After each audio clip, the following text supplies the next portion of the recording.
চলাচলের অযোগ্য ব্রিজ, ভোগান্তির শিকার পথ চলতি মানুষের। পশ্চিম মেদিনীপুর জেলার দাসপুর বিধানসভার দাসপুর 2 নম্বর ব্লকের দুধকুমড়া এবং খেপুর গ্রাম পঞ্চায়েতের মধ্যবর্তী অংশে পলাশপাই খালের উপর অবস্থিত মহিষঘাটা ব্রিজ প্রায় বছর 5 আগে বন্যার জলের চাপে কংক্রিটের ব্রিজের একাংশ ধসে ভেঙে যায়, চলাচল ব্যাহত হয়। প্রশাসনের পক্ষ থেকে পাশে একটি কাঠের সেতু নির্মাণ হলেও সেটি ভেঙে পড়েছে, তাই বর্তমানে ভেঙে যাওয়া কংক্রিটের ব্রিজই এখন একমাত্র যাতায়াতের মাধ্যম। দীর্ঘদিন ধরে ব্রিজ না হওয়ায় সাধারণ মানুষের যাতায়াতের ক্ষেত্রে খুবই সমস্যার সম্মুখীন হচ্ছে। এলাকার মানুষের ক্ষোভ প্রকাশ করেন।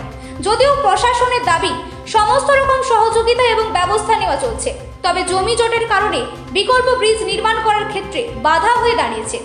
দাসপুরের মহিষঘাটা থেকে শুভেন্দু চক্রবর্তী রিপোর্ট। আপনারা দেখছেন দ্য নিউজ এক্সপ্রেস। সেই ব্রিজ দিয়ে তুমি দিনে কতবার যাতায়াত করতে পারো? দিনে 10-15 বার। দিনে যে 10-15 বার এরকম কি দাঁড়িয়ে থাকতে হচ্ছে? দীর্ঘদিনের সমস্যা। এটা সমস্যা বলতে মানুষের যাতায়াতে প্রচুর সমস্যা আছে।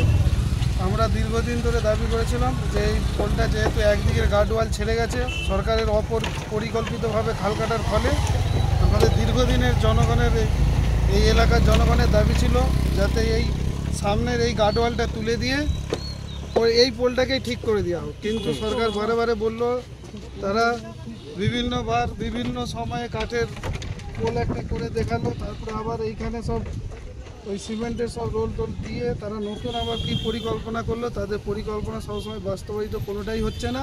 মাঝখান থেকে টাকা সব আত্মসাৎ হয়ে যাচ্ছে, মানে ফলাফল শূন্যই দাঁড়াচ্ছে। ফলাফল জনগণের টাকা নষ্ট, জনগণের শুধু টাকা নষ্ট। প্রথমে আপনারা দেখেছিলেন যে বাঁশ দিয়ে একটা পোলের একটা ব্যবস্থা করেছিল, সেও বেশি দিন টিকেনি। তারপর আপনারা কাঠের পোল একটা দেখলেন, সেও 6 মাস টিকেনি। তারপরে এই পোলের বিহাল দোষা, মাঝে মাঝে সাইকেল গাড়ি নিয়ে নিচে পড়ে যাচ্ছে, ঠিক আছে। প্রচুরই জনগণের অসুবিধা হচ্ছে, যাতে এটা দ্রুত সারাই হয়ে যায় বা নতুন করে যদি পোলটা তাড়াতাড়ি শুরু করা যায় অন্যভাবে, সেটাই আমরা চাই। প্রায় 5 বছর রয়েছে। নাম আপনার নামটা কি? আমার নাম প্রভাকর ছাত্রী, বাড়ি বেহাল অবস্থা।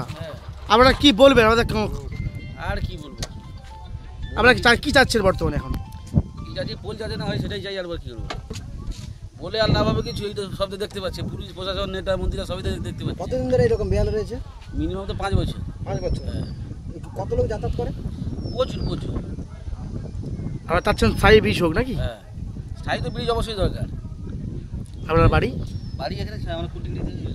আপনার নাম? আমার নাম বজিদুল আলদলই। এবং প্রশাসনের তরফ প্রায় ছিল প্রতি বছরই দুধকুমড়া গ্রাম পঞ্চায়েত পক্ষ থেকে আমরা মেরামত করি।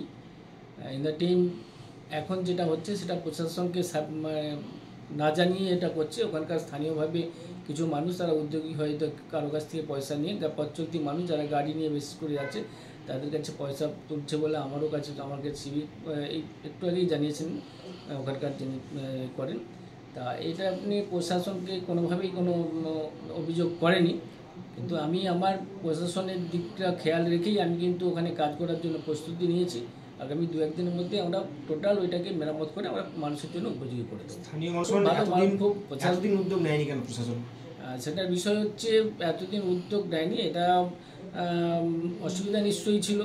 পুরনো ব্রিজের ওপর দিয়ে যাতায়াত করতে গিয়ে অসাবধানবশত হয়তো কেউ কারো পায়ে লেগেছে, সেটা ওখানে পথচলতি মানুষ দেখেছেন, দিয়ে তাদের সেবা শুশ্রূষা করার জন্য হয়তো সেখানে তারা ঝাঁপিয়ে পড়েছেন ঠিকই, কিন্তু প্রশাসন উদ্যোগ নিয়ে কাজটা করার ক্ষেত্রে সবসময় আগ্রহী। বিগত দিনেও করেছে, আজও প্রশাসন দুধকুমড়া গ্রাম পঞ্চায়েত সক্রিয়ভাবে কাজটা করার জন্য প্রস্তুত আছে। এবং স্থানীয় মানুষ যেটা বলছে যে ওরা নাকি আগেও প্রশাসনেরকে সহযোগিতা করেছিল, প্রশাসন ওদেরকে আর্থিকভাবে সহযোগিতা করবে বলেছিল, কথা দিয়েছিল। সেরকম কোনো আবেদন আমার কাছে, আমি আজ প্রশাসন দুধকুমড়া গ্রাম পঞ্চায়েত প্রধান হিসাবে আমার কাছে ওই ধরনের কোনো আবেদন আসেনি।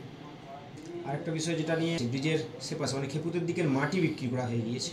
না, মাটির বিষয়টা আমার নয়, আমার জুরিডিকশন নয়। আমি দুধকুমড়া গ্রাম পঞ্চায়েতের যে জুরিডিকশন সেখানে মাটির কোনো বিষয় নেই।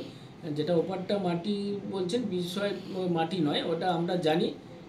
যে বিষয়টা জানি ওখানে ব্রিজের জন্য যে ব্রিজের টেন্ডার হয়েছে, ব্রিজের টেন্ডার এজেন্সিও এসেছিলেন, কাজ শুরু অলরেডি হয়েছিল।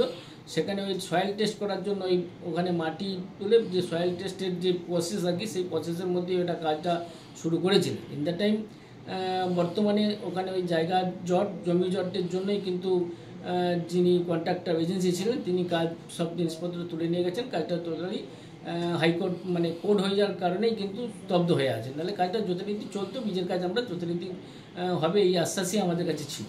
আচ্ছা, আরেকটা বিষয় ছিল এবং সেগুলো নষ্ট হয়ে গিয়েছে।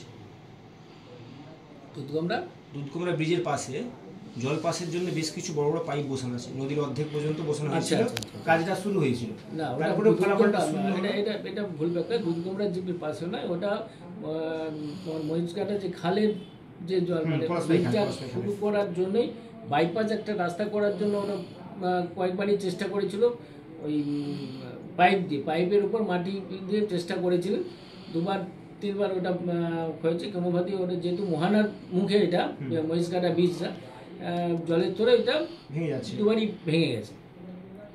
এখন তাহলে বিষয়টা দেখুন, বিগত সরকার যে জায়গার উপর দিয়ে ব্রিজটা আছে সেখানে আমাদের কাছে যেটা রেকর্ড ভিডিও মানে পঞ্চায়েত সমিতির রেকর্ড আছে, আমাদের কাছেও তার রেকর্ড কপি আছে। মহিষঘাটটা মানে খেপুর গ্রাম পঞ্চায়েত, দুধকুমড়া গ্রাম পঞ্চায়েত কিছু ব্যক্তি জায়গা সেখানে দান করেছিলেন, তাদের সঙ্গে একটা এগ্রিমেন্টও হয়েছিল। সেই এগ্রিমেন্ট পেপারও যথারীতি প্রশাসনের কাছে আছে, কিন্তু দলিল পূর্বতন সরকার সেই সময় কিন্তু দলিল মানে রেজিস্ট্রি না করার কারণেই ওনারা ওই জায়গা নিয়েই একটা কেসের মাধ্যমে গেছেন, কোর্টে কেস চলছে। এবং 2-1 দিন আগেই গত শুক্রবার এটা কমিশন হয়েছে, কমিশনের হেয়ারিং এখনও হয়নি। হেয়ারিংয়ের কী রেজাল্ট হয় তার উপর নির্ভর করে